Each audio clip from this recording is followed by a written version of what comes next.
الحمدللہ رب العالمین الصلاۃ والسلام علی سید الانبیاء والمرسلین اما بعد فاعوذ باللہ من الشیطان الرجیم بسم اللہ الرحمن الرحیم واقیموا الصلاۃ صدق اللہ مولانا العظیم۔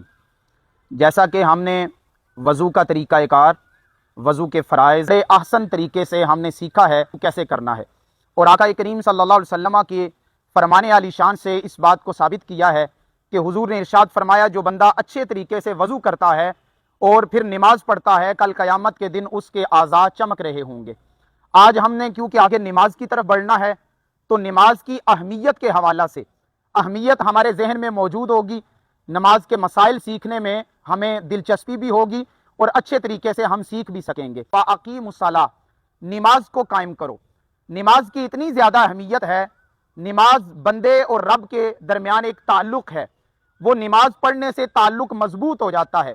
ایک بندہ مومن جب اللہ کی بارگاہ میں سجدہ کرتا ہے، سجدہ کر کے سبحان ربی الاعلیٰ کی صدا لگاتا ہے تو یقیناً وہ اللہ رب العزت کو وہ بندہ بڑا محبوب ہے۔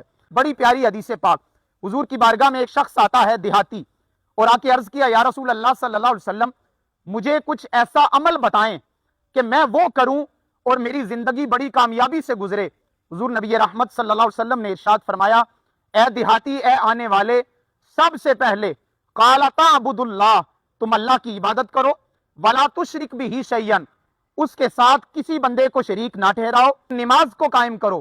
جب حضور نے یہ بنیادی ارکان اس بندے کو بتائے تو وہ جب جانے لگا اس نے کہا یا رسول اللہ صلی اللہ علیہ وسلم جو آپ نے بتایا ہے میں ایک لفظ کا بھی اضافہ نہیں کروں گا۔ حضور نبی رحمت صلی اللہ علیہ وسلم نے اپنے صحابہ کو ارشاد فرمایا اے میرے صحابہ، اگر کسی نے جنتی آدمی دیکھنا ہے، یہ جو بندہ جا رہا ہے اسے دیکھ لو۔ حضور نے ارشاد فرمایا جیسے میں نے بتایا ہے اس پہ عمل کرے گا اللہ اس کو جنت عطا فرما دے۔ نماز بڑی ضروری ہے، اس لیے ہمیں ضرور نماز کی پابندی کرنی چاہیے۔ حضور نے بڑی خوبصورت مثال دی، حضور نے ارشاد فرمایا اگر کسی کے گھر کے سامنے ایک نہر ہو، 5 مرتبہ اس میں نہائے تو کیا اس کے جسم پہ کوئی میل رہ جاتی ہے؟ صحابہ نے عرض کیا یا رسول اللہ نہیں۔ حضور نے ارشاد فرمایا اسی طرح اگر کوئی بندہ دن میں 5 مرتبہ نماز پڑھتا ہے اللہ اس کے سارے گناہ معاف فرما دیتا ہے۔